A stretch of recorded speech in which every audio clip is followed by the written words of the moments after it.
1812, War in the Great Lakes Frontier. I am actually playing the game right now, opposed, and obviously I can't. It's hard to solo this game because it's a CDG card-driven game for the channel. But I did want to give a look at what the game looks like on the table. You'll remember I did an unboxing of this earlier this year, I believe, when it came out.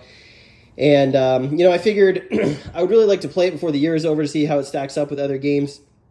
And I found an opponent, and we were like, screw it. Let's just jump into the full campaign. All 3 years of the War of 1812. Let's do it. Let's learn the game as we play. Let's make some mistakes.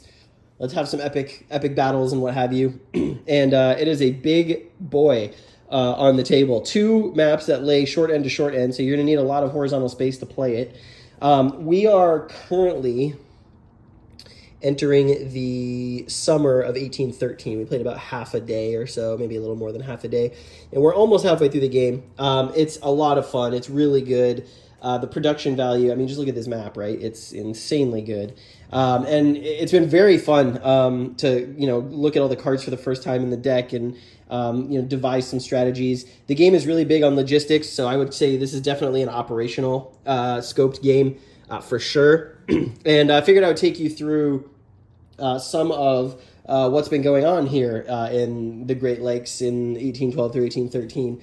So we'll start over here in the east because this is Lake Champlain, and obviously historically this is where the British really made their best gains. But my opponent chose to kind of ignore this front of the war. There's really only some Vermont militia down here to start the game, and Prevost is in Quebec, and there's a real big opportunity for the British to drive down through Lake Champlain as they did historically. My opponent didn't do that. They sent Prevost to the west and kind of left me alone. We had some naval skirmishes in and around Burlington, Vermont. And as you can see now, we've got Elliot commanding a small fleet of gunboats. That's a ship. Actually, they're both ships. A couple ships here in Lake Champlain and kind of hemming in the British Lake Navy on Lake Champlain. There's a big stack here, but they're leaderless, so they can't all move correctly. And then we did manage to reinforce Fort Ticonderoga. We've got Wilkinson coming up from the south, from Albany, with more units. So the Americans are going to open up this front here pretty shortly. They're going to try and drive the British back, especially because Prevost only has a few units with him on that side. I think my opponent got clever and wanted to come down here with path of least resistance. So we're going to have some action here coming up in sort of the second half of the game. Got more units coming in Quebec for the British. This epic sunlight is really moody.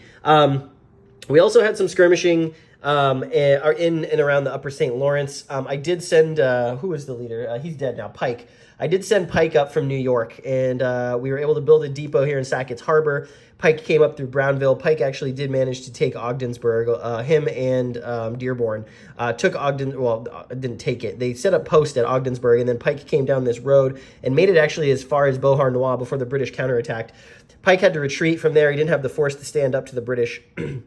But we did cause some chaos and forced the British to divert their reinforcements to the west.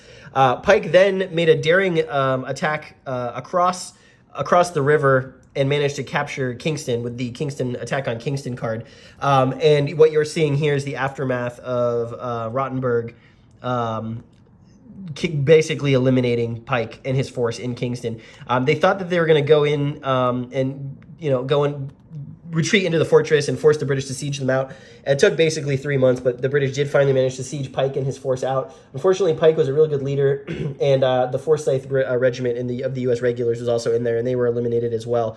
So that's kind of cleared the way across the upper St. Lawrence as we flow into Lake Ontario. There is Brown here. He's come up. He's got some units with him. No, he's got some vessels. He's got some New York militia. I would like to try and mount a defense here along the Black River. There's not a lot of units, but the British are going to have to come through here in a way that's pretty slow, so I think I'll be able to see it coming. It's unfortunate because I was definitely harassing them, but my attrition strategy is working. I've attrited a lot of British units through forcing them to siege there and something further in the west that we'll see later.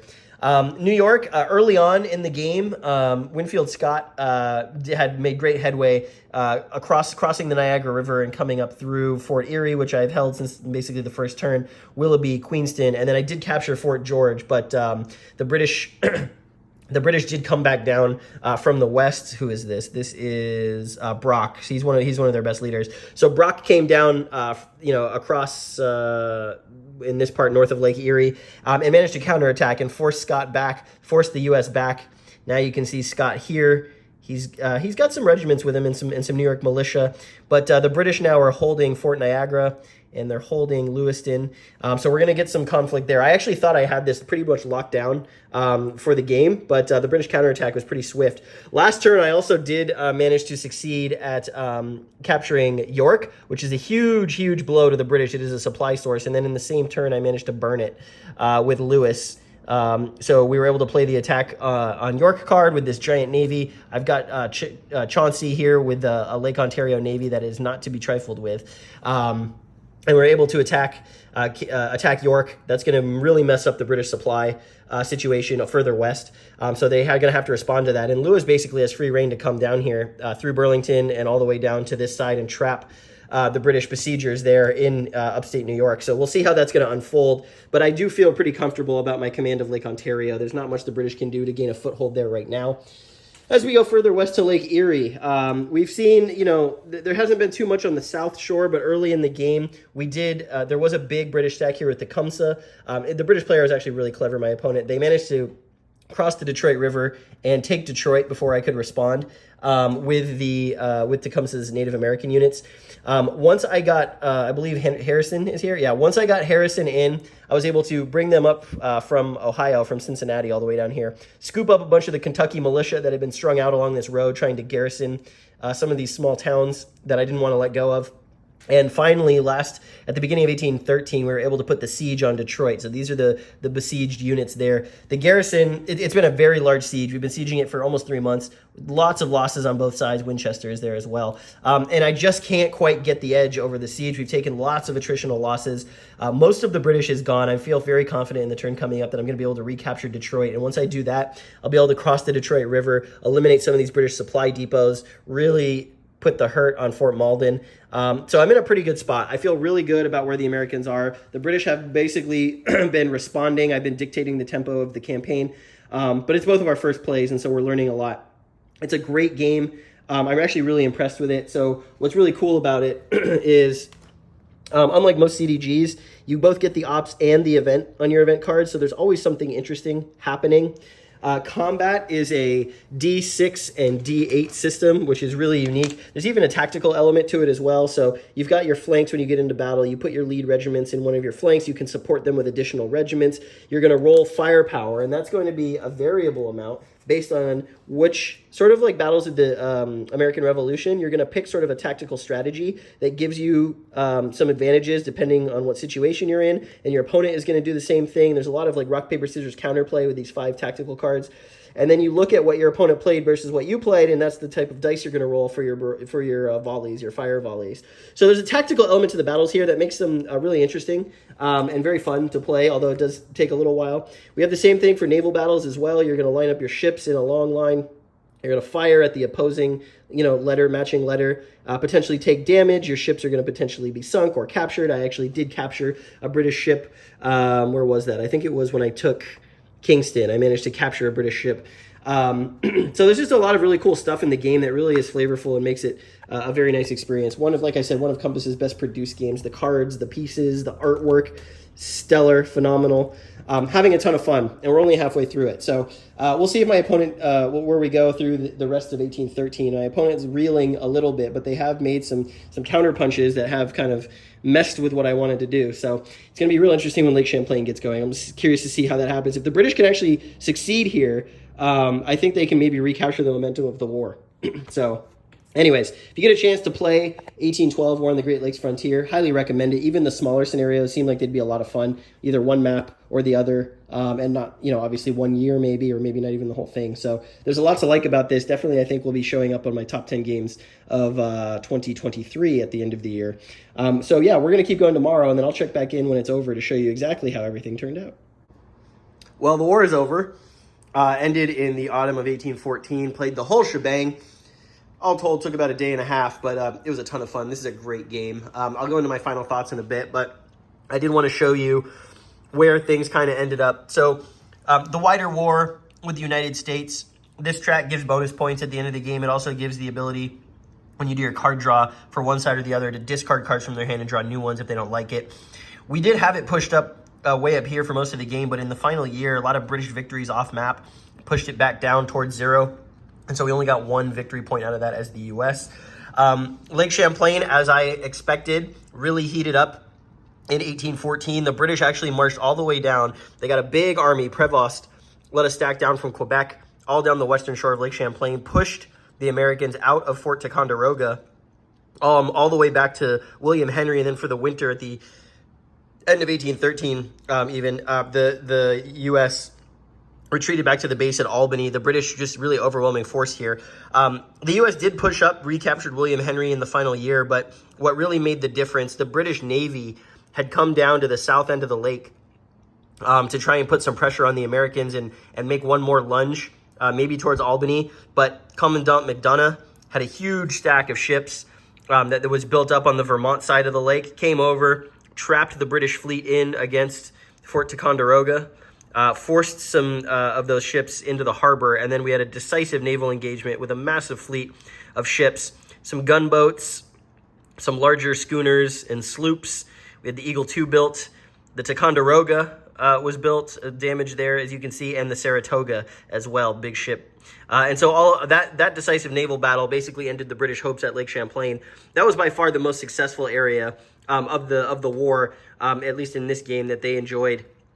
We had some British move out west, didn't really threaten the U.S. positions along the St. Lawrence, but we did manage to do a pretty sweet evacuation of Kingston. I sent another campaign out of Sackett's Harbor up towards Kingston. We came to St. Lawrence, crossed, and then we ended up besieging and taking Kingston.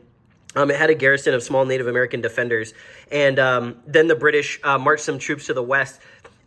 This was, they managed to pin me down. I retreated inside the fort, and I thought, oh no, my main force around Lake Ontario, or Eastern Lake Ontario, is going to be destroyed in a siege where there was overwhelming British manpower. But what I was able to do, luckily, was sail the fleet that I had parked at Sackett's Harbor out into the harbor at Kingston and evacuate the besieged units. Because if you're in a fortified port, as Kingston is, and you have control, and you're besieged, and you have control of the water, you can get your troops out. So we evacuated the units out of the city, brought them back to New York, and gave the fort back to the British. But it was pretty cool. You can see here that the British, what is this? This is the St. Lawrence, major big ship of the line. Look at that, 4 D8s and 3 D6s in combat. 1814 is a really fun year in this game because a lot of the ships, the big ships, start coming out, and they outclass all the tiny little gunboats and sloops that you've been using up to that point. They can single-handedly take out a fleet of enemy ships if you engage them. So it's a lot of fun playing sort of chicken with the opponents around the lakes. I really like that. We did have the British make some lunges across Lake Ontario into New York. They ended up taking Sodus, the settlement of Sodus, and they launched an attack on Oswego, which was unsuspecting. They ended up just taking control of the harbor and landing units at Oswego. There was a New York militia unit in there that managed to hold out just long enough. The unit was destroyed, but the fort remained intact, just long enough for an army from Albany to come up the Mohawk River and land here at Rome, and then march up and fight against the besiegers, drive the besiegers off. They had to retreat by sea out into the lake, retreat by boat out into the lake, and we managed to keep control of Oswego with by the skin of our teeth. Letting the British establish a foothold there would have definitely compromised the efforts of the army here because there was no one defending Albany. So it was a really epic, really tense struggle. And then Niagara continued to be a hot area through most of the game. The British came down from the northern shore of Lake Ontario and drove us off out of the Canadian portion of Niagara. And then Winfield Scott gathered some troops together and then went back. And you can see we ended the game here besieging Scott with an army, pretty sizable army here, besieging Fort George. Brock is in there with a sizable army. It was going to take a lot of effort to eject the British from that fort, so I kind of gave up. I just left them there to pin that army down. We did have the British try and land in Fort Niagara, and what ended up happening was the units under Brown, who had evacuated out of Kingston, ended up sailing across the lake and landing to relieve the siege of Fort Niagara that the British had set up. You can see that the British Ontario Naval Squadron here is providing cover for both the defenders and what they had at that point, a siege on Fort Niagara. And the U.S. Navy carried a bunch of units from the North Shore across the lake and managed to get them in there to stop that siege from happening. So a little bit of heartbreak for the British in the final year, where they thought they were going to take over 2 fortified towns. Really epic, really fun. Yeah, and then I mean, off in the west, the war was pretty much over for the British out here. They ended up dismantling Fort Malden pretty early in 1814. They didn't really have a lot of ground forces left, and so they had withdrawn them all to the east. And so the Americans coming up from Ohio and Kentucky used Detroit as a staging ground to hop across. You can see that we burned Sandwich, Ontario. Fort Malden was gotten rid of. Marched some units all the way into southern Ontario up here. Captured Moravia, London, Ontario. Is that Moravia? Yeah, Moravian. Anyways, captured that. We captured Oxford. We captured Port Dover. And then the British Navy on Lake Erie was also extremely depleted. The only ships they had left were was at Port Talbot, which wasn't a big deal to me. We did manage to retake Fort Mackinac up here with an assault, a daring assault. We actually sailed the ships out of Sandusky, Ohio, all the way up the St. Clair River into Lake Huron and managed to free that settlement. So all in all, it was a really great game, really exciting, really fun. I think this is one of the best games of the year, personally. I think it's got a lot of stuff to like about it. Very operationally focused. If you are interested in sort of like operational Napoleonic era, you should really take a look at this game. Granted, it's not in Europe, doesn't involve Napoleon whatsoever, but the warfare and the tactics of the time are obviously all very Napoleonic, with the added addition of the naval component of the Great Lakes, which is what really drew me to this game. And I am happy to report that the way that naval supremacy is extremely important to your campaign planning, to your campaign logistics, it just is great. The designer, Ken Ruppel, the developer of the game, whose name is escaping me right now, should both be congratulated for what they've achieved here. This is a fantastic game, fantastic production. One of the best CDGs I played in some time. And Compass just keeps hitting it out of the park with these really interesting CDG topics that don't necessarily get a lot of love from a lot of people. Obviously it's not World War II. It's War of 1812. Like, who wants to play games about that? But I think, if you give this game a shot, there's a lot to like here. And there are smaller scenarios as well. So you can play just the Lake Erie map. You can play just the eastern half with Lake Champlain and Lake Ontario. There's a small one-map scenario that's like a sheet of paper that's basically just the Niagara puzzle. And there's also a scenario that's just the March on Detroit, which is kind of interesting. So, yeah, take a look at this game. If you like card-driven games, if you like operational games, it is really, really good. I had a ton of fun playing this. The final result of our game was the U.S. came away with 31 points. The British was 7. So I guess you would say that the U.S. did much better than they did historically in this war. And the way that it captures a lot of the other events of the War of 1812 through card play in this wider war with the U.S. track is really interesting as well. Yeah, it's super fascinating. It combines a lot of things I really like. So it combines operational considerations, logistical considerations. It combines variable movement point rates. So whenever you activate a stack or a unit to move, you're rolling 2d6, and that's the number of movement points they have. So you're not quite sure how far you can march, which that level of uncertainty, both marching and sailing for that matter, that level of uncertainty is really great. Provides for a lot of emergent situations and narrative moments in the game. For example, when I marched from Rome to relieve the siege of Oswego, I got just enough movement points to get there. If I had rolled any worse, they wouldn't have made it, and the city would have probably fallen. I really like the tactical combat stuff. Now, there is an option in the game to play with a sort of simplified, quicker combat resolution. I might do that next time, but there is a fun puzzle in the larger battles, maybe not the smaller battles, but the larger battles where you've got lots of units and you're trying to figure out, okay, which flank should I put my better units in? Do I want them supporting? Do I want to get a bonus for in the reserve? And then you've got that matrix of cards that I talked about, adding additional sort of tactical considerations. It's really, really, really cool. There's a lot of thought that's been put into this, and I think it captures the era and captures the sort of unique challenges to war on sort of the Great Lakes in this period very, very well. I can't wait to play this again. I really want to play the British. I should also mention real quick, there's a lot of interesting asymmetry with this game. So a lot of the supply considerations are actually different for both sides. You have these units called supply depots. See if we've got any British supply depots on the map. So the British, when they get, here's a supply depot here. So the supply depots do tons and tons of stuff. Supply depots for the British always come in at Quebec, and they have to move their supply depots down along the lakes to get them in places where they can be used. Doing things like recovering units from the reduced side, building or repairing ships, all require supply depots to be expended. So the British are spending a lot of resources to move their supply depots and get them going along the lakes and through the Canadian wilderness to get them out into the east where they're trying to defend against some American forces. Now, the U.S. their supply depots, they can build them in any friendly settlement, but they can't move them. So their supply tethers are rather fixed. And there's a lot of strategy around where you put your depots and how you use them, because depots in winter also increase the stacking limits of your towns and cities, and you need to have all your units in a town or city during winter, otherwise they lose steps. Lots of cool stuff going on here. I think it's brilliant. I think the rule book as well, the one thing I want to mention, the rule book is extremely comprehensive. There are a couple areas where the wording makes things a little unclear, but I did manage to figure out most of the rules, I believe, correctly, and it covers everything. I think it's a really well done rule book. So if you are in the mood for a game about the War of 1812 and the history of the Great Lakes region of the United States of America, this is a pretty important war for the U.S. They did lose it, but so many of the personalities and commanders that you're going to play with in this game became really important U.S. figures. And so I would highly recommend you give 1812 War in the Great Lakes Frontier a look from Compass Games. It is one of their best, if not their best produced game I've ever seen, and it's a ton of fun to boot.